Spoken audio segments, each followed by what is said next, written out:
ಬೇರೆ ಅಂದರೆ ಕಲಬೆರಕೆ ಮಾಂಸ ಇದೆ ಅಂತ ನಮಗೆ ಮಾಹಿತಿ ಇತ್ತು. ಆ ಮಾಹಿತಿ ಮೇರೆಗೆ ನಾವು ಅಲ್ಲಿಗೆ ಬಂದಾಗ ಅಲ್ಲಿ ಈಗ ನಾವು ಬರೋದಕ್ಕೆ ಮುಂಚೆನೇ ಕೂಡ ಮಾಧ್ಯಮವೂ ಇತ್ತು, ಜೊತೆಯಲ್ಲಿ ಪೊಲೀಸ್ ಕೂಡ ಅಲ್ಲೇ ಇದ್ದರು, ಹೊಯ್ಸಳದವರು. ನಾವು ಬಂದಾದ ಮೇಲೆ ಹೊಯ್ಸಳದವ್ರಿಗೆ ಸರ್ ಇದನ್ನು ಸೀಸ್ ಮಾಡ್ಕೊಳ್ಳಿ ಅಂತ ಕೇಳಿದಾಗ ನಾವು ಮಾಡೋದಕ್ಕಾಗೋದಿಲ್ಲಪ್ಪ 112 ಫೋನ್ ಮಾಡಿ ಅಂತ ಹೇಳಿದ್ರು. ನಾವು 112 ಫೋನ್ ಮಾಡಿದ್ದೀವಿ. 112 ಪೊಲೀಸ್ನವ್ರು ಬಂದಿದ್ದಾರೆ. ಅಲ್ಲಿ ಆ ಪ್ರಕ್ರಿಯೆ ನಡೀತಾ ಇರಬೇಕಾದ್ರೆ ಅಬ್ದುಲ್ ರಜಾಕ್ ಏಕಾಏಕಿ ಒಂದು 5-6 ಜನನ ಕರ್ಕೊಂಡು ಅಸೆಂಬ್ಲಿ ಆಗ್ತಾರೆ. ಅಲ್ಲಿವರೆಗೂ ಯಾವ ತೊಂದರೆಯೂ ಆಗಿರಲಿಲ್ಲ, ಗಲಾಟೆಯೂ ಆಗಿರಲಿಲ್ಲ.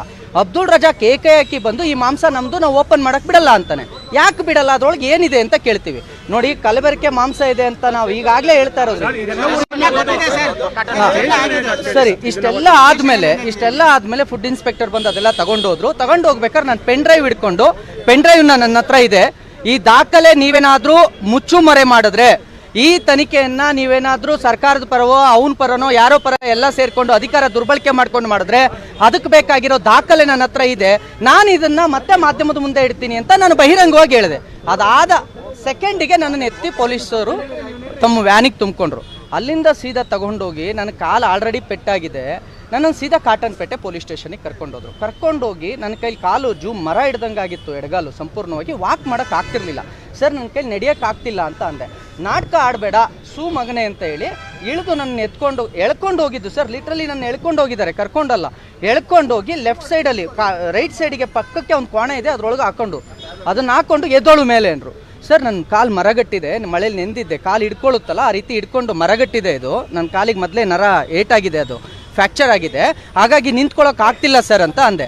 ನಾನು ರಾಘವೇಂದ್ರ ಸ್ವಾಮಿಗಳಿಗೆ 3 ದಿನದಿಂದ ನಾನು ವ್ರತದಲ್ಲಿದ್ದೆ, ನನ್ನದು ಅಸ್ವಸ್ಥನಾಗಿದ್ದೀನಿ, ನನಗೆ ಆಗ್ತಿಲ್ಲ ನಿಂತ್ಕೊಳ್ಳೋಕ್ಕೆ ಅಂತ ಹೇಳಿದ್ರೆ ನನ್ನನ್ನು ಸಂಪೂರ್ಣವಾಗಿ ನನಗೆ ಅಲ್ಲಿ ಅವಾಚ್ಯ ಶಬ್ದಗಳಿಂದ ಬೈದಿದ್ದಲ್ದೆ, ಬಹಳ ಕೆಟ್ಟ ಶಬ್ದದಲ್ಲಿ ಬೈದಿದ್ದಲ್ದೆ ಟಾರ್ಚರ್ ಮಾಡೋಕೆ ಶುರು ಮಾಡಿದ್ರು. ಅದಾದಮೇಲೆ ACP ಚಂದನ್ ಅವರು ಬರ್ತಾರೆ.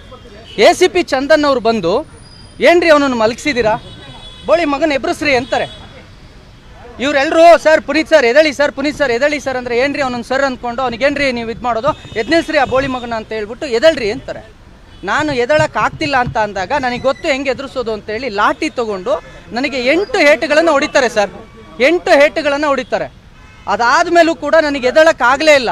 ಅದಾದಮೇಲೆ ಜುಟ್ಟು ಮತ್ತು ಇದನ್ನು ಹಿಡ್ಕೊಂಡು ಗಟ್ಟಿಯಾಗಿ ಮೇಲೆತ್ತಿ ನನ್ನ ಬಟ್ಟೆಯನ್ನು ಸಂಪೂರ್ಣವಾಗಿ ಬಿಚ್ಚಿ ಸರ್, ನಾನು ಆ್ಯಕ್ಚುಲಿ ಅವರು ಹೇಳಿದ್ರು ಇದನ್ನು ಮಾಧ್ಯಮದ ಮುಂದೆ ನಿನ್ನ ಕೈಲಿ ಹೇಳ್ಕೊಳಕ್ಕಾಗುತ್ತಾ, ನಿನ್ನ ಮರ್ಯಾದೆನೇ ಹೋಗೋದು ಅಂತ. ನಾನು ಮರ್ಯಾದೆ ಹೋಗಲ್ಲ ಸರ್, ನಾನು ಒಬ್ಬ ಹಿಂದೂ ಕಾರ್ಯಕರ್ತನಿದ್ದೀನಿ. ಇದು ನನ್ನ ಒಬ್ಬನ ಮೇಲಲ್ಲ, ಯಾವ ಹಿಂದೂ ಕಾರ್ಯಕರ್ತರ ಮೇಲೆ ಆಗಿದೆಯೋ ಅವರು ಬಹಿರಂಗವಾಗಿ ಹೇಳ್ಕೊಳ್ಳೋದಕ್ಕೆ ಭಯ ಪಡ್ತಿದ್ದಾರೆ, ಮರ್ಯಾದೆ ಹೋಗುತ್ತೆ ಅಂತ. ಖಂಡಿತವಾಗಿಯೂ ನಮ್ಮ ಮರ್ಯಾದೆ ಹೋಗೋದಿಲ್ಲ. ಅವರು ಪೊಲೀಸು, ಅವರಿಗೆ ಹಕ್ಕಿದೆ, ನಾವಲ್ಲಿ ಏನೂ ಮಾಡೋಕ್ಕಾಗದಂತ ನಿಸ್ಸಹಾಯಕರಾಗಿದ್ದೀವಿ ಹೋರಾಟಗಾರರು. ನನ್ನ ಸಂಪೂರ್ಣ ಬಟ್ಟೆ ಬಿಚ್ಚಿ ಸರ್, ಒಂದು ನಿಮಿಷ, ನನ್ನ ಸಂಪೂರ್ಣ ಬಟ್ಟೆ ಬಿಚ್ಚಿ ಅಂಡರ್ವೇರ್ ಕೂಡ ಬಿಚ್ಚಿದ್ದಾರೆ ಸರ್, ಪೂರ್ತಿ ನಗ್ನವಾಗಿ ಮಾಡಿದ್ದಾರೆ. 30 ನಿಮಿಷಗಳವರೆಗೂ ನಾನು ನಗ್ನವಾಗೇ ಇದ್ದೀನಿ. ಅದಾದಮೇಲೆ ಬಟ್ಟೆ ಹಾಕು ಅಂತ ಹೇಳಿದ್ರು, ನಾನು ಹಾಕೊಳ್ಳಲ್ಲ ಸರ್ ಅಂದೆ. ಅವರೇ ನನಗೆ ಬಟ್ಟೆ ಹಾಕಿ, ಕೊನೆಗೆ ಅವರೇ ನನಗೆ ಬಟ್ಟೆ ಹಾಕಿ ನಾನು ಸಂಪೂರ್ಣ ಅಸ್ವಸ್ಥ ಆದಮೇಲೆ ಸರ್, ಪೆನ್ ಡ್ರೈವ್ ಅಲ್ಲಿ ಆ ಮಾಂಸ ಎಲ್ಲಿಂದ ಬರ್ತಾ ಇತ್ತು, ಹೇಗೆ ಬರ್ತಾ ಇತ್ತು, ಅದು ಹೇಗೆ ಇಲ್ಲಿಗಲ್ ಅನ್ನೋ ಸಂಪೂರ್ಣ ಮಾಹಿತಿ ಇತ್ತು. ಅದು ಚಂದನ್ ಸರ್ ಹತ್ರ ಇದೆ ಸರ್. ಇಲ್ಲಿ ಬಂದ ತಕ್ಷಣನೇ ನನ್ನ ಅರೆಸ್ಟ್ ಮಾಡ್ಕೊಂಡು ಹೋಗೋಕೆ ಹೋದ್ರು. ಈಗ ನಾವು ಕಮಿಷನರ್ಗೆ ಹೋಗ್ತಾ ಇದೀವಿ ದೂರ ಕೊಡಕ್ಕೆ.